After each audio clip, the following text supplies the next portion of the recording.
لباجر آمیدی وک سرجم باجر و باجر کندیار ما کردستان دنا و کش و هوایی که بفریدا روژا علای کردستان هات ساخ کرن. کجمارا کاخیند کارن خواندنگه ها آمیدی و گروپ پشتوانیا پیشمرگه کردستانه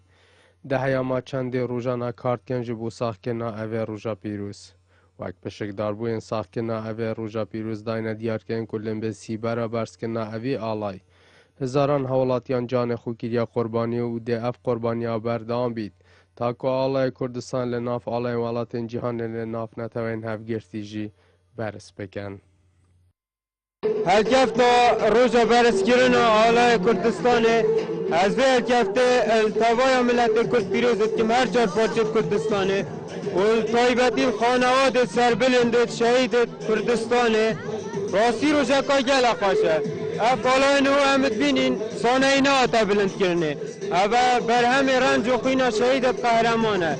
اف روزانا پیروزی ساخت کرده و روز آلای کردستان آلا رمز نتوای کردستان و صدان سال هم خباتت کنش بو بس کردن اوی آلای ایشالله ده هر برز بلند بیدن.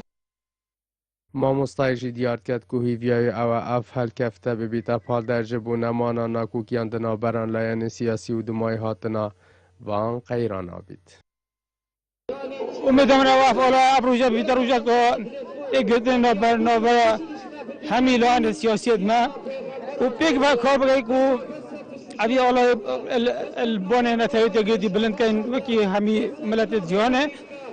و هی بدان ناکو که نفمالا کردی همی لاب دینا راه کی و ببیت روجا اگدن و پیک وجیان و قبول کنه نه بران لان سیاسی و نتایت ما نف کردستان دا که بسلمان و کلدان و آشور و ازدی و ابها پیک و بجین و رزگتن رحمده. دیار خونا اوان گنجان بو هیا ما چند روزانه او بو یک و خوب و جلو برگم پیشمرگا بخملینن و اوه روژه به دیلان و شهیانا ساخ بکن و خونا ما مستانه و که اوه ببیت دماهی که جبو نمانا قیرانان و راوش وکی جاران بو هم بزفریت و بتنه هیوی امیدوان او بیتم باشترین شوه خزمتا گل خوب کن تا که خیند کار باش بزان که بتنه خملاندنان هیوین چنه تا ناهنه بجهینان